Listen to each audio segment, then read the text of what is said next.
আমার নাম হচ্ছে রামিসা। আমার ভাবির সাথে আমাদের হচ্ছে ফ্যামিলিগত একটু দ্বন্দ্ব ছিল। ওই সূত্রপাত ধরে হচ্ছে আমার ফ্রেন্ডকে ইউজ করে, মানে আমার ফ্রেন্ডেরও আমার উপর একটু ক্ষোভ ছিল।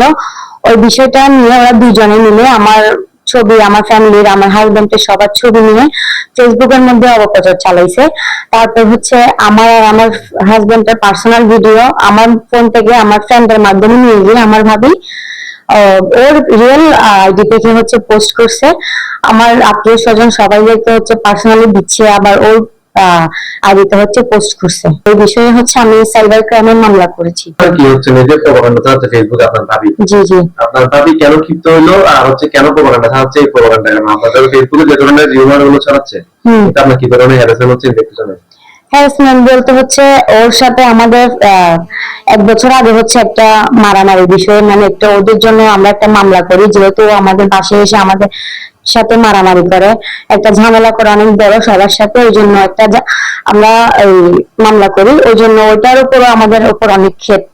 ওইটা নিয়ে আমাদের জন্য সবসময় উল্টাপাল্টা লিখে, বাট কখনো ছবি দিয়ে লিখে নেই। তো ওই জন্য আমরা হচ্ছে ওইটার উপর কোনো অ্যাকশন নিই নাই।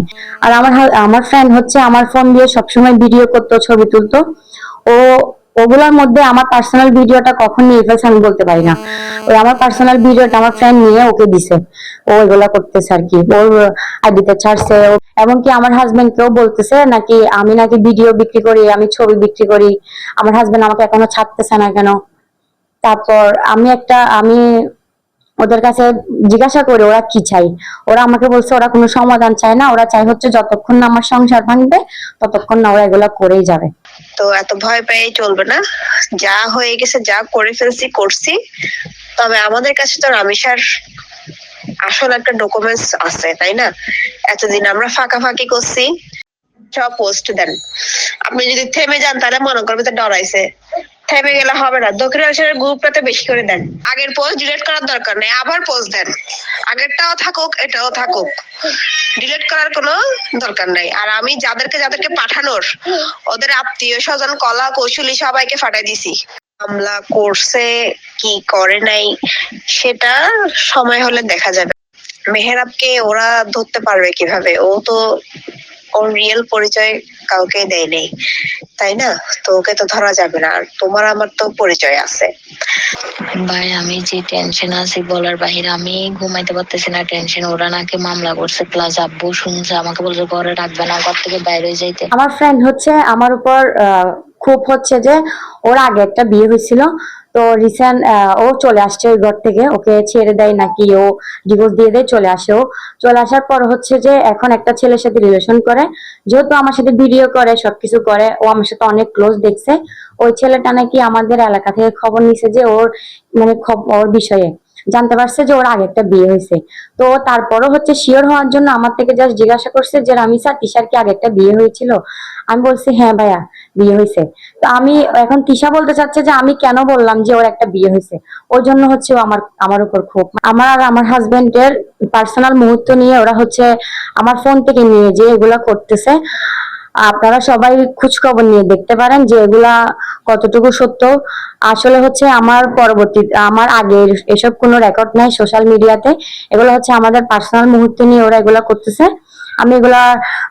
আমি এরকম মিথ্যা একটা অপবাদ নিয়ে আমার থেকে বহির্ভূত হচ্ছে। আমি আপনাদের কাছে এটার জন্য সুষ্ঠু বিচার চাই, প্রশাসনের কাছে আমি বিচার চাই। চট্টগ্রাম নগরীর ইপিজেড থানাধীন দক্ষিণ হালি শহরের সেইলার্স কলোনির বাসিন্দা রামিসা আক্তার। পারিবারিকভাবে এক পুলিশ সদস্য ফাহিদের সঙ্গে তার বাগদান সম্পন্ন হয়, কিন্তু বাগদানের কিছুদিন পর থেকেই অজ্ঞাত কারণে রামিসা আক্তারের বিরুদ্ধে অপপ্রচার শুরু হয় বলে অভিযোগ উঠেছে। ভুক্তভোগীর অভিযোগ অনুযায়ী তারই ভাইয়ের স্ত্রী শারমিন জাহান এবং ঘনিষ্ঠ বান্ধবী ফারিয়া তিশা সামাজিক যোগাযোগের মাধ্যমে তার বিরুদ্ধে নানা ধরনের কুরুচিপূর্ণ ও মানহানিকর মন্তব্য ছড়াতে শুরু করেন।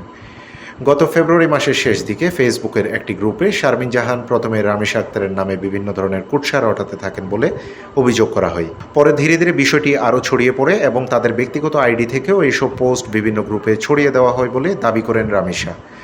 এক পর্যায়ে রামিসা আক্তারের নামে কুরুচিপূর্ণ ছবি ও ভিডিও ছড়ানো শুরু হলে পরিস্থিতি আরও জটিল হয়ে ওঠে।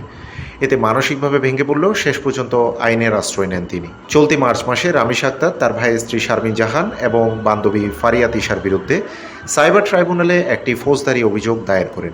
সেখানে তিনি বিস্তারিত তথ্য উপাত্ত তুলে ধরেন।